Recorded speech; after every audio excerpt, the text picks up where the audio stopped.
John Paul Jones of Crooked Vultures. How did you get hooked up with Dave Grohl and Josh Homme? It's all Dave's fault. It's all Dave's fault. Yeah, it's all Dave's fault. He came over to GQ Awards in London last year to present us with Men of the Year, I believe it was, with Zeppelin. And we got talking, and he says, "Well, if you're ever not doing anything, I want to get a little band together with Josh singing, and give me a call." So I found I was doing nothing after a while. Well, what I think a lot of people like about this is that you are guys who don't have to be doing this, but Right. you're doing it clearly for the love of it. It's got to be fun. It really has. And I just came over in February, met Josh for the first time. We went pretty much straight into the studio and just started having fun, basically.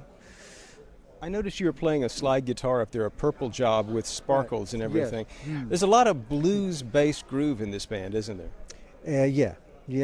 There kind of has to be. I mean, Josh is pretty bluesy too, and I suppose my history is blues-based. Anyway, blues-based rock, and it all comes from the blues. For me, I just like the sound of it. I like playing it, and we're doing basically what we want. In this band. Now, I know that you've been in the studio. In fact, people are looking all over the place for material by this band, and it's very hard to come by. Yes, it is hard to come by.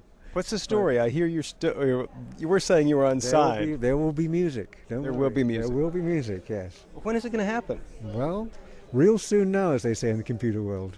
Is it going to be on a major label, or are you going to try to release it independently, or what's the story? I can't really comment on that, but it'll be everywhere soon, don't worry. It's very cool. So how many shows has the band done so far?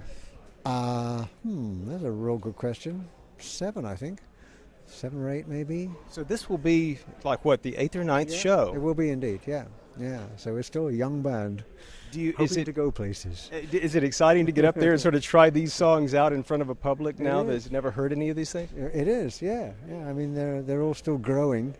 We don't play them fine, of course, but it's again one of those bands where different things happen on stage, and you take the songs to different places and discover new stuff about them. It keeps the interest, and it's good fun to do. Well, one more question. Is this a project, or is this an ongoing thing? I mean, is this a band that's going to have legs past the next release and on into another tour, or where do you see it? I think it's going to go for a while. Obviously, their respective bands will call them back eventually. But I think we're going to get a good run before anything like that happens. Well, the songs are great. It was really a joy to get a chance to sneak preview some of these. So congratulations on the new band and the new songs. Really looking forward to hearing you here in Austin. Thank you very much. It's good to be here.